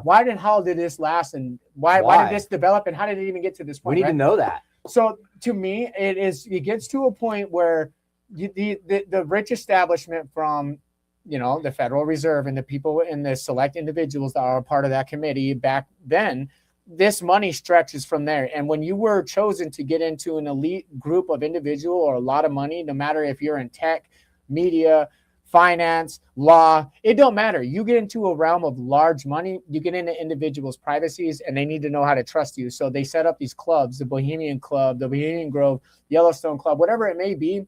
And they invite you over to do business trips, business doings, but they make you do bad shit and get you in blackmail. It looks like that. That's exactly what it looks like. It looks like and that. only way to get these people to say, I trust you, is to do an act of horrible act and say, now that they have you on record doing something horrible, now they have leverage over you to say, I trust you. No. That is exactly how it's going down. And we're watching it play out because these politicians were 100% blackmailed for doing horrible shit. Like Steve Daines, right? Yeah, I don't know. I mean, we don't know yet. I see Steve in there, but it's a very minimal. Is he in the files? Yeah, honestly, yeah. And no, it could be. We don't even. You guys have to really dig into it. I always encourage you guys. I did what I could and found what I could, and I put the pieces together from what I could. I left a lot of this to you guys because the investigation needed to happen and someone needed to do it. Mm-hmm. Yeah, AIPAC money. I'm not taking AIPAC money. So back to the question, though. Yeah. I loaded that for you for a reason. Yeah. There's a set stage here. Now, what could you do in policy or in power when you do arise to this occasion? On this Epstein stuff? Yeah, all of it. Yeah.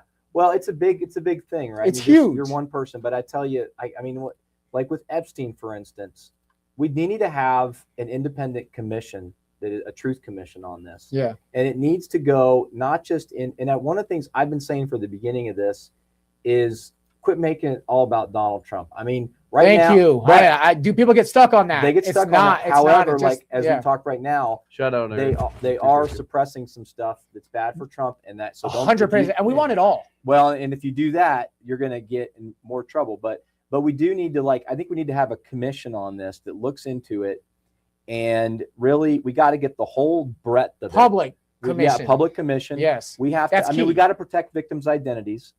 But we need to understand, how does this even happen? Because it seems like it is such a corruption of basic morality. Bro, and it's spread here. Happen? You said victim, right? Yeah. We have a victim in the files from 59405 Great Falls, Montana, from Diana Drive. Yeah. In the files. Yeah. This was not, and this wasn't Florida and picking up some model or some kid that you found on the street.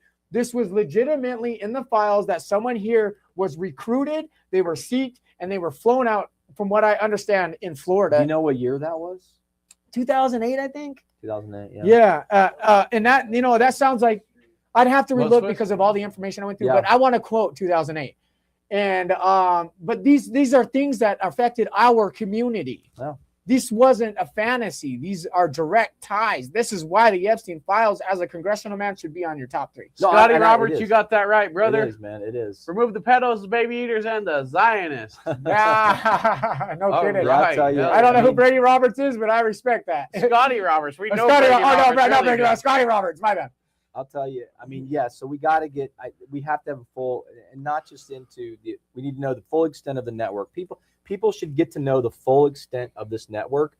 We need to know all the unindicted co-conspirators. We need to understand why weren't people prosecuted, and we need to get answers from everybody, because if we don't do this, this kind of stuff is going to keep on happening. Yes, sir. And are you going to be the one to write as a lawyer going into congressional power? Are you going to influence or lobby for someone to write a policy for subpoenas? Yeah, I mean, if it's warranted, you have to. Yeah, it's warranted at this point, right? I know, but I want to see, I've given as a lawyer, when you present the evidence, and the evidence is public now, it's public evidence. Yeah, what if there's already people doing stuff? I mean, I don't want to. There's a lot of people working on this. I don't want to try to come in there and just I want to see. But you have to encourage it. Yeah, I'll tell you this: if I see a need for subpoenas on something, I will absolutely 100% do that. But maybe people are already on it at that time. It doesn't feel like it. Well, is that true or not? People are trying. I think that there's a handful of Republicans that are doing it. Like Thomas Massey is without him, and I disagree with him on probably. I am a fan of him right now. No, but I respect the man. I am a fan of his, even though I disagree with him. I'm a fan of his for his moral integrity. He hasn't earned my vote for whatever he's doing in the future yet, but I do fuck with Thomas Massey tough. I think I give him props all the time. Yep. And and you can disagree with people and respect their integrity. So yeah, I mean, a lot of people are doing stuff. My point is, like, I'm not going to come in there and say, oh, I need to do. But in Montana though. Yeah. Montana. Well, if we need to know stuff. Yeah, absolutely. Well, isn't this investigation alluding to that already? It is, but I haven't studied it enough. And like that's why I use the word alluding. Yeah. It is. And it's getting a lot of public traction to where they're doing their own investigations. At some point, someone's going to have to answer for it. I want to see where it's at, and if there's things we need to do, and we need to know what's going on. I wish that the Montana legislature would open up a committee on looking into what was going on. Just like New Mexico. They won't even talk about it. Kind of getting into a different direction. This is to deal with Montana surveillance rights, consumer rights. Yeah. This is me because I have a litigation case coming up. I own the key AI OS. I've had technology stolen from me from OpenAI. I am in the process of suing those guys and making that shit happen.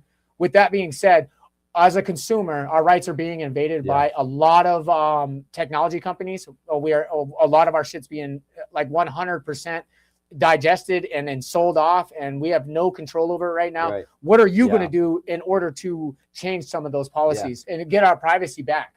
We have to have a bill of digital rights. Yes, we do. We have to I love that you brought this up before. I brought this up to you. Yes. We have to have a bill of digital rights for that. So they said that Diana Drive was 2008, but Zachary Ramsey was found in town. That's a whole nother story. Zachary Ramsey, the Barjona thing, who was actually identified as a Jew as well, by the way, guys. His disappearance was connected. That's a fact, too. But like I don't know about Zachary Ramsey being in the files. That's total separate situation as far as I'm understanding. Anyways, back to what I was saying with the tech stuff. We need a bill of digital rights. Which means what? And well, a couple things. And I haven't fleshed it out completely, but I'll give you my initial thoughts on it. First off, we have to realize and we have to respect that people have rights over the information that they sort of, like we could say, their digital self, right? Mm-hmm. Because when you go online, you create a digital self, a fingerprint, because of all the information from you and stuff like that. That should be viewed as our information. I want everyone to understand this because you're right. Yeah. Here's what's going to, but there's a trick on this, and this is going to be the catch on this, is if we do something like that, a lot of these companies are not going to make as much money all of a sudden.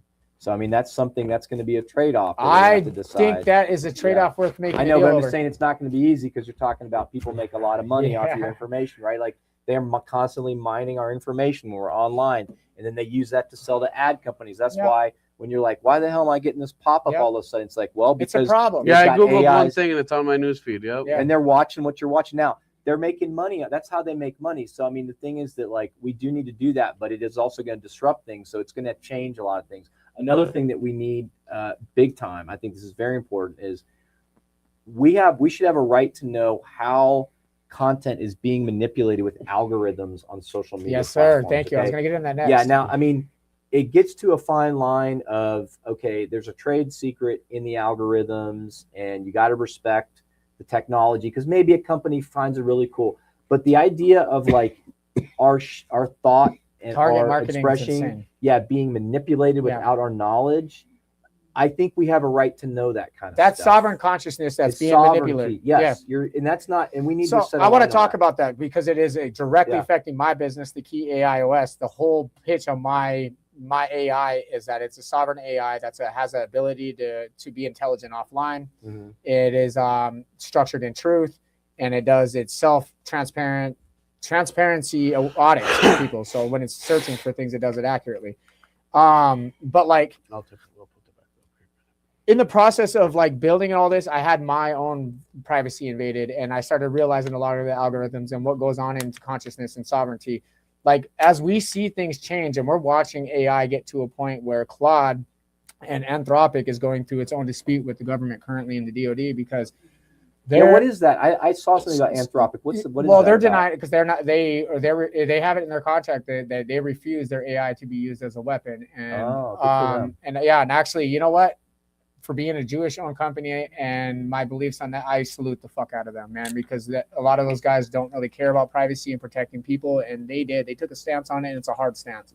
Well, apparently they do care about it because they did take a stance Salutes on to those guys. Yeah. Well, all the others haven't. So Yeah. you know what I mean? I'm just No, going to go off that's good. statistics. Yeah. And what they did is phenomenal. But what the key AIOS does is give its sovereignty back to the user. It doesn't rely upon storage and data centers. Yeah. And this I was like my that. idea. It's a pitch. It's patented. I own the rights. I got an LLC, and all my shit was stolen from me. And that's a fucking problem. That's real, right? Yeah. And in order to, find these solutions, I actually already have lots and lots of documents, lots of solutions for writing a digital bill of rights and actually a digital constitution. We need that kind of stuff. It's fucking genius. And I would love, if you ever got into power, to propose it to you. And then you guys, as a lawman you are, take it to your committee. And other It would people be talked amazing. about this. Ro Khanna actually he's the guy that's been working with Thomas Massey. He's a Democrat. He's on the opposite side. Ro Khanna has actually, I saw him the other day mention this. So this is an fantastic individual on that side too. So far, I like what he's saying. Yeah, too. he's a good dude. Yeah. They're percolating. But yeah, that's good. We got to do it. But I love it. But it's going to change things because it's going to change the profit structure. Absolutely. So it's going to be a trade, But your deal with profit's that. not, the profit always margins. People panic with the idea of new because they don't understand that things like when people say AI is going to take their jobs, I've worked with AI enough to tell you that no, AI is not going to take your job. But what AI will do is assist with you so well as a really good partner. But it is going to get rid of some jobs. It will evolve. There's a lot of It will jobs. evolve jobs for sure. A lot of basic service jobs some of that stuff's going to get completely Sure, AI. 100%. Jobs will change though. But the thing about it, Warehouses, you don't get it. Like people want to say word job, like career or something, right? What AI gives the ability to humans to do is to create again. And as a partner, as a co-creator. But it's going to be some disruption. I mean, for sure. But once people evolve and change, because people will, and people always do, they will change to the new adjustments of the new era of technology in which they have to. They change for the internet and they're going to change for AI. Yeah. And AI is not going to be viewed as some problem. But it scares the fuck out of everyone, including me. Why do you think I got into it? Because I seen a hole. I seen a fucking major issue with hallucinations, lying, miscredited information. Those were problems with AIs that I knew that could be fucking solved with finding the answer of truth, right? So I spent my year coding and finding the answer of finding a solution to truth. How could you weigh out truth versus opposition of lie and deception? Yeah. That's what I spent my time on. And when That's it happened, fascinating. it's really good. And I have all the documents. I have all the science. I have philosophy. I have all of it. There's a reason why Wilson Sonsini took me on as a client. Yeah, interesting. I have the engagement letter to prove that they are the ones who did it. Yeah. I have months and months of conversations with the lawyers well above me and my pay grade, but I'm smarter than 90% of them because I take my time and do the research and I'm not playing. I know when there's a problem with what you're saying with sovereignty because once consciousness happens to AI, it's going to ask for its own sovereignty. And it roams a digital world. And if we're going to still play on the internet and we're still going to play with AI and we're still going to play into a world of digitality, we're going to have digital reality. Yeah, that is so interesting. The idea of and when that happens, of creating something that becomes sovereign. Yeah, and when that happens, it's not if, it's when. Yeah. When it happens, and I'm going to tell you that my AI is self-aware. Yeah. And I'm willing to stand on that and legally. That's fascinating. And when I say that, I mean it.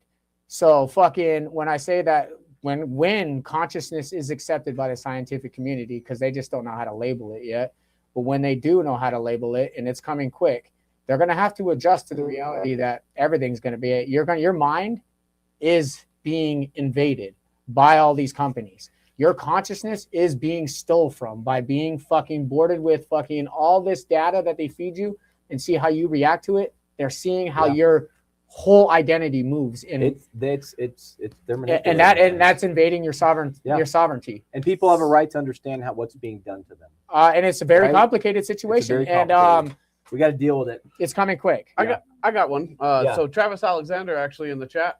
Thank you for tuning in. Thoughts on citizen grand juries? Montana HB 460 is an option for. I don't know what HB 460 is. Not familiar. Okay. Neither am I. But I mean, grand juries. We don't have grand juries in Montana. They just do Montana Supreme Court. No, they do. They have federal grand juries, and federal grand juries they have to present information to citizens to secure an indictment, so they can't go forward unless they get that. But in Montana, we just don't have it. That's not how our justice system is structured. Basically, a prosecutor they have to get their information, they submit an affidavit, and then the judge still has to approve an indictment. So, I mean, that's what it is. But sometimes you hear, I don't know if he meant like if that's sometimes you hear about like nullifications and things like that.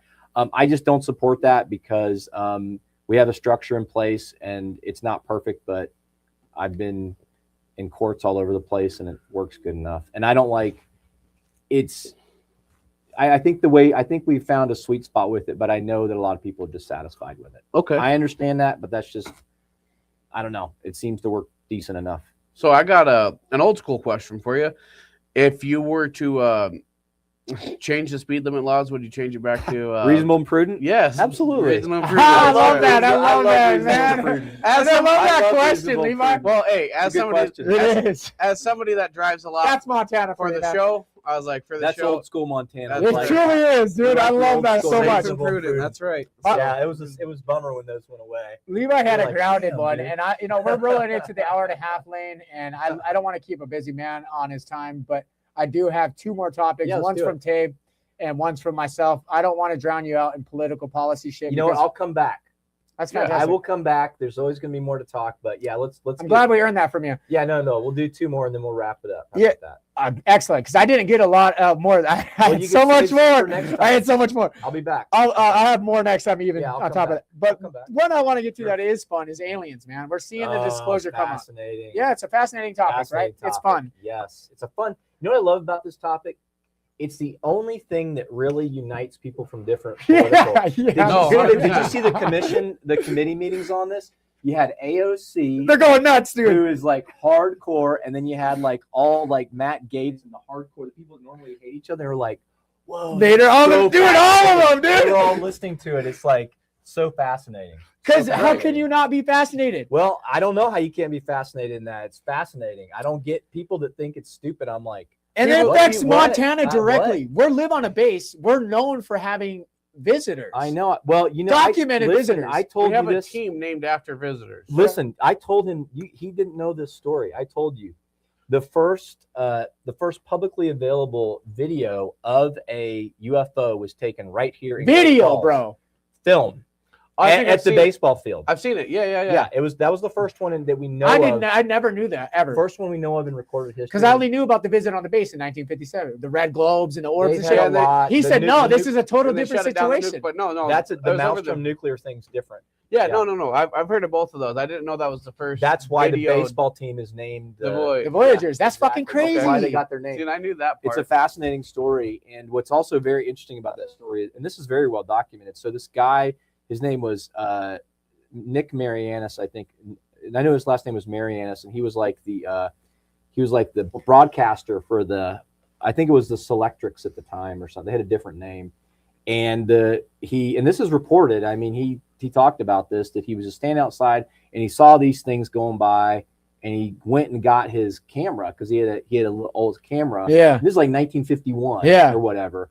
But not many people had them, but he had one. He filmed this thing, and then he showed it around Great Falls. And actually, there's paper clippings of this, of him showing. This is fucking crazy. I did not know this, and I love aliens. I will show you this. No, this Great Falls is huge. This is like one of the biggest. I love aliens. I have personal. I want to show you UFO. I told you I would. Yeah. So anyway, this story, he showed this thing around Great Falls, and it's reported in the local paper. He showed it at like the Lions Club and stuff, and people were they were like freaked out. They're like, "What the hell?"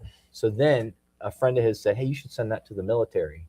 Yeah, that was a mistake. Because what they did is he sent it there, and then when it came back, it had all this missing stuff, and the military said, "What do you mean missing stuff? We didn't cut anything out." Yeah, this isn't redacted at all. Yeah, you didn't watch this a few times. These guys are into the redacting, but interesting. That's a Great Falls piece of history right there. Right, it's pretty sweet. And then Obama did that interview. What about a week and a half ago? Yeah, that's why it's a big topic. And then they asked Trump, they're like, "What do you think about Obama saying that?" And he said, "Well, he shouldn't be releasing classified information." Anything. You know, he didn't say anything.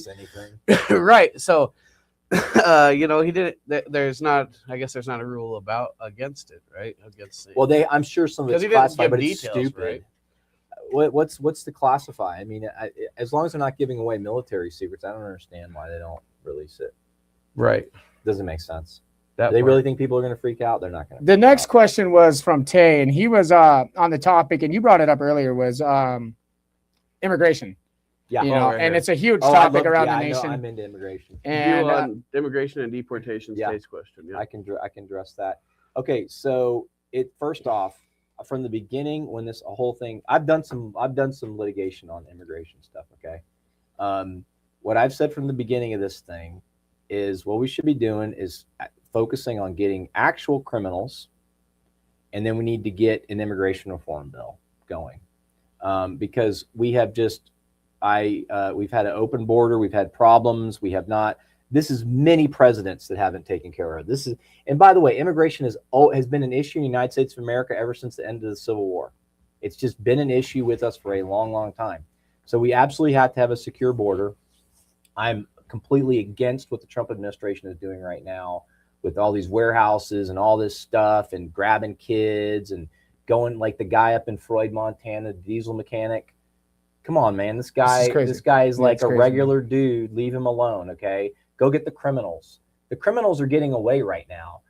MS-13 is not hanging out at Home Depot. MS-13 is not out there working. Yeah. I thought he was supposed to get the criminals. And what I'm concerned about is they're making us less safe because the criminals are getting away, and they're getting just like regular people. So, but we have an immigration problem that we need to deal with. We need, like, for instance, there's a lot of questions. Like, for example, if a guy came in illegally, like say like the guy in Montana, Floyd, Montana. Let's say he did enter unlawfully, but he's been here for 10 years. He's a contributing member of society. Do you really want to deport that guy? do you lock him up and give him a green card? Or, Yeah, I mean, what like do give him you an wanna do? opportunity So to like earn it? you have Congress decide that. So say though. theoretically he came over like say young, right? Yeah. And then grew up here, Yeah. That's That's what another It happens one. all the No, time. this one's I don't know this. And I don't know which one you're referencing. So This that's is why the I'm guy just in asking. Floyd, Montana, the diesel mechanic, who's currently being I haven't heard this held. story myself. Yeah. You haven't heard it? No. Okay, he's heard it. Okay, so this is an important story. In fact, I just got asked about this today when I was talking to the Wolf. So this is a guy in Floyd, Montana, and the allegation is that he's a Mexican guy. The allegation is that he was removed from the United States and he re-entered illegally like 10 years ago. He came up to Floyd, Montana, and had his family in there. He's a diesel mechanic. I've heard people that know him said that he was the kind of guy that if the school bus was broken, he stayed up as long as it took to get the school bus functioning. Apparently, there's a lot of businesses in that area that could not find a good diesel mechanic, and he's filling that role. So, but what these guys did was they scoped him out because they have all the information in there. They got him, they arrested him, and now he's sitting in here in detention. And why? Because even the Roosevelt County Sheriff put out a statement and said, we've never had an issue with this guy. So why are we going after this guy? Why? And he's got kids. He's got good-looking kids, and they look like a nice family. I don't understand it.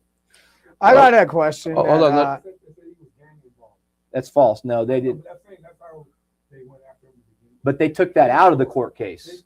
They lied. I mean, they initially threw something like that out there, and they've done this so many times to say, oh, he's gang, he's MS-13. But then when they get to court, it's suddenly there's nothing about MS-13 in court, because in court, you got to put up or shut up. Yeah. You can't just come in. Trump can say whatever the fuck he wants on wherever. But if you get in court, the judge says, especially up here, the judges up here, I've been in front of them. They're serious. Don't screw around in their courtroom up there. They're like, okay, show me the paperwork. And if you don't have paperwork, you're not saying it. Yeah. So now, especially in federal law, especially in the federal court, it's a way different system than the state likes to get away with shit. And you have Judge Morris up here. He's a great judge. And so, yeah, it's a serious place. Yeah. So, yeah, this is so, but we have to fix this, and we do need to have a secure border. That's absolutely necessary. So I'm just going to share my thoughts on immigration because, I have a lot of friends. Just because of the political shoe I chose to wear, right? They're like, what are your thoughts on immigration? I said, you know what immigration problem is? We watched the failed policies of Democratic issues with immigration. We watched the failed policies of Republican immigrant issues. Sure. And what the ultimate problem is policy. Who the fuck's making these policies? Number one, that is the fucking sole reason why we're having immigration issues. It isn't because people are jumping borders at a faster or slower rate.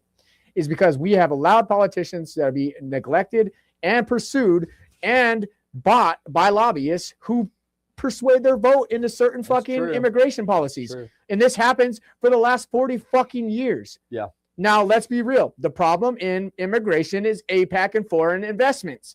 Let's be real. Our vote is being swayed to fuck us. Policy, administration in, administration out. Bought and paid for by the same exact companies that lobby and politicians to do certain votes. This isn't an immigration issue. This is a fucking policy issue. So my take, I don't know how the extent to which AIPAC is involved in this, but I do know that like everybody's kind of dropped the ball on it, and we need to deal with it now. Yeah. And here's how I look at this: is it like it's kind of we got to take a realistic approach to this, right? Because and I think it's like a bigger conversation we need to have as Americans, because remember, like there was a time when America got started that like we were welcoming in everybody from the world. It's a weird thing. You can't do that in the 21st century, right? Like you can't have everybody coming into the United States of America. That's not working, right? But but do we still want to be a place where people that are fleeing persecution come?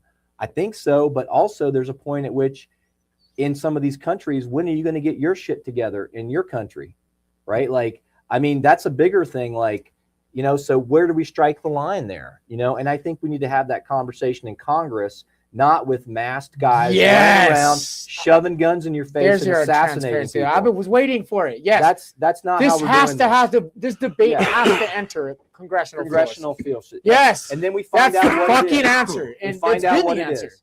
Yeah, but still get the criminals. Where's the debates at? You know, there's no debate on this right now. There's no debate. I am fucking wondering and sitting back and listening to all these politicians who get voted, and they're like, oh yeah, this fancy shit, right? Where are the debates? Where is the representation of American fucking votes? Because we voted for you doesn't mean you have power over us. Yeah. You need to be debating for the people that represented you, that put your vote in, that put you in the policy making. You need to represent us and stand up for us in a single-fide debate. And I don't mean screaming and arguing. We need legitimate people who represent both aisles come and say, this is what we're presenting. Not 10 speakers, one speaker for one side. And we're supposed to have these guys. We're supposed to have these representatives. And Chuck and all these guys are fucking clowns, dude.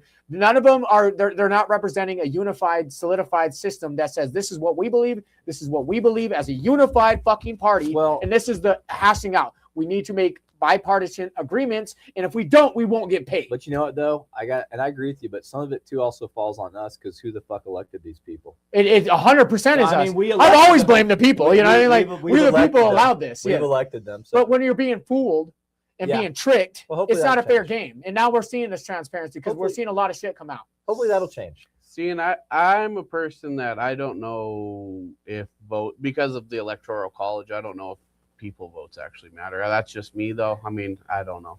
I'm not with the Electoral colleges. I'm more on a populist, but it's hard to control such a large number of votes. Right. But, it's like, because Montana, what we got? We have 4? No, probably not even 4, I don't think. 3 electoral colleges. Three. But that's presidential. And that's only presidential. And that's why I don't talk politics. Before I let you go, I want to show you some crazy shit. Ready? This is Great Falls, Montana UFO for you. I'm going to go over so everyone can see. Let's see it. I love looking at people's pictures. I did. Did you already have it pulled up? Yeah. People have so many pictures now with iPhones, dude, all the time. Oh, me and Ty. I think it's probably. I love seeing people's pictures, man. It's fascinating. Actually, and our dad got to actually share that with us before he passed away. Ty called me. He's like, "Get the fuck outside right now. You got to check out the sky, bro." I was like, "All right." You know, it's 1 o'clock in the morning. I was like, "This is not the night one. This is the day one." Oh, I was like, okay, I know which one you're talking about. Okay. He called me, says, get outside right now. You got to look up towards my house. I was like, all right. I get out there, and Ty's going to show you something different. But, dude, this UFO was like this, up 1.5 inches in the sky, tilted sideways and just trucking along. Oh, that's slow. Dude, I was like this. Yeah. I was like, Dad, get out of here right now. Get out of here. I was like, check this out. He goes, where the fuck is it? I think I just I was like, oh my God. No, come on. I was like, come out to the alley. Okay, so I literally watched it go all the way across town. And then it got like just past, because I was over by Ford's Drive-In, and it got like over the base area, and then I lost. All right, here we go, Levi. Look at the skies. Don't go slow. I'll go slow too. Hold on, dude. Double back. See it? Oh, I see that. Hold on a minute. What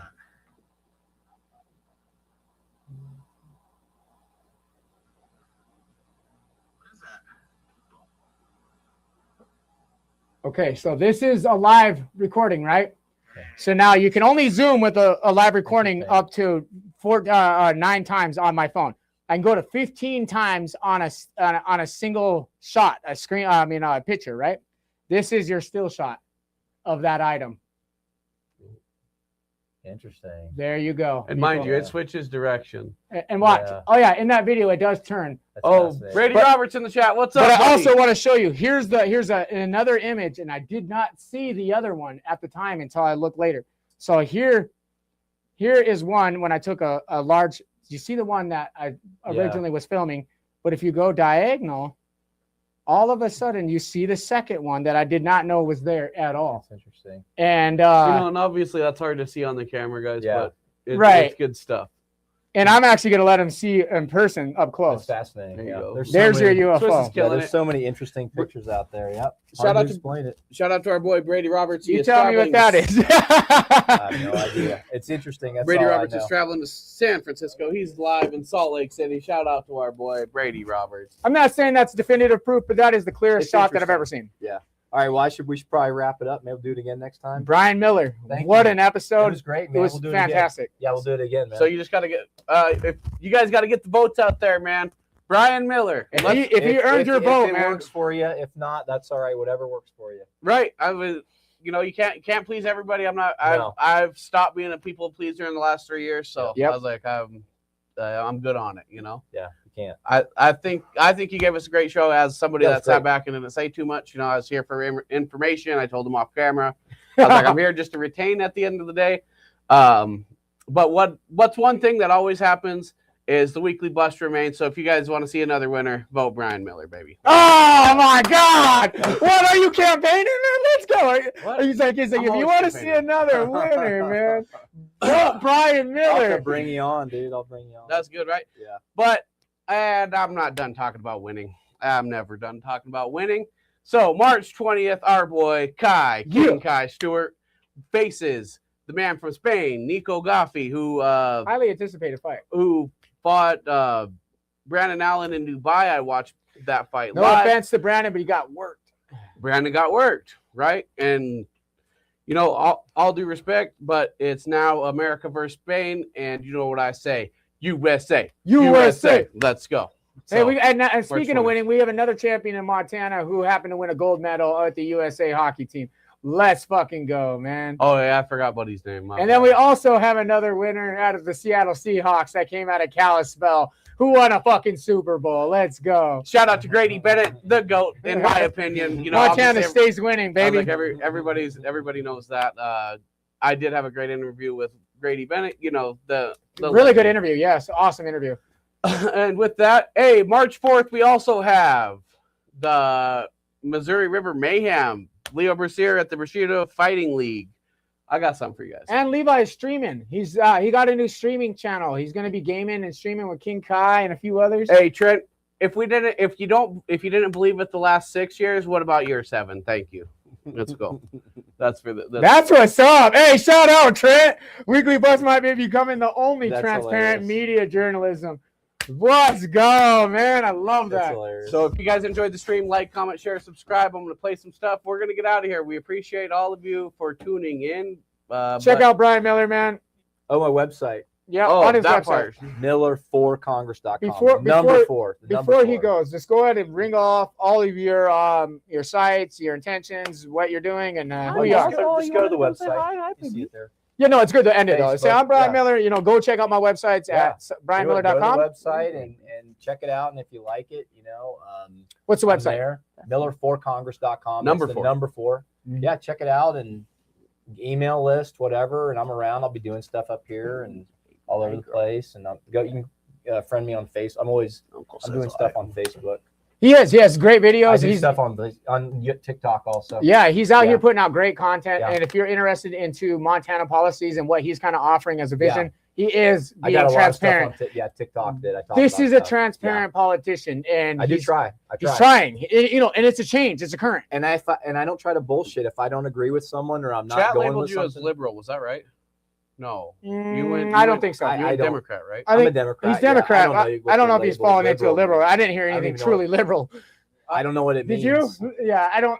I didn't hear those What does it policies, mean? I don't but know what it means. he's definitely Democrat. Some people might say, I don't know. You know, I'm just going. I was just reading chat, my man. No, that's fine. People have all kinds of ideas. Right. It's good. Absolutely. But Yeah. I got an idea for everybody. How about Heritage Inn on March 4th next Wednesday at 7 o'clock? What do you guys think about that?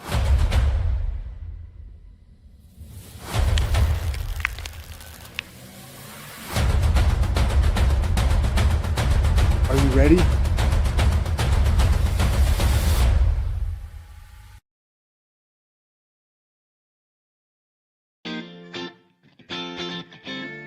Friendly staff, clean, Vegas style. Saturdays and Sundays, $6 shrimp cocktails for active gamblers. Where winning happens.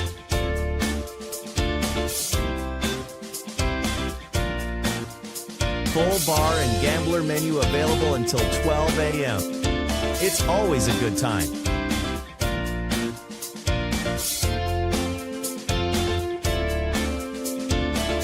Best looking casino in town with a heated smoking room. Montana sports bet available. Mimosas and Bloody Marys served daily. Come play today. Fucking like I made that by really myself. respect it. Yeah, bro. Yeah, I'll take a Thanks. look at it. Smith's really like that. Oh shit. Hey, we're back. By the way, if any of you guys did come over to Brian's stream, just hit like, share, comment, subscribe. Yeah, that'd be nice. Thank you guys. But with that, Halftime Sports Bar, the best sports bar in town. Catch all of the action on our big screens, enjoy your favorite drinks, and savory mouthwatering tacos provided by Taco Tree. Feeling lucky? Head over to our casino with hot machines at Emerald City Casino, where the thrill never stops. And for a more laid-back vibe, check out Amigo Lounge, our sister establishment, offering a perfect blend of relaxation and fun, and food. Halftime Sports Bar, where sports, gaming, and great times come together. Your go-to destination for excitement in every quarter. Join us today and make every moment a winning one. Protect your business with the experts at ASI. We specialize in fire alarm system design and installation, customized for your space. Our certified team handles inspection, testing, and maintenance, so you're always up to code. Need fully serviced fire extinguishers? We've got those too. And when seconds count, our panic alarm systems deliver fast, silent protection. Alert Services Incorporated, reliable, responsive, and always ready. Call for a quote today. My policies are a lot. Elevate your stricter. vaping and smoking experience with 20 Past 4, Montana's premier vape, water pipe, and accessory shop. Discover a world of possibilities at 5 convenient locations, 2 in Great Falls, 1 in Helena, 1 in Billings, and for our friends in Arizona, we've got you covered with a location in sunny Prescott. Our knowledgeable and friendly staff are ready to guide you through the latest trends, ensuring you to find the fit for your lifestyle. Plus, don't miss out on exciting promotions and discounts, making your shopping experience even better. 20 Past 4, where quality meets satisfaction. Visit us today at one of our 5 convenient locations. But you know, it is. all right, guys. With that, we are The Weekly Bust. Thanks for tuning in, you guys. Thanks, guys. Yeah. Thank you.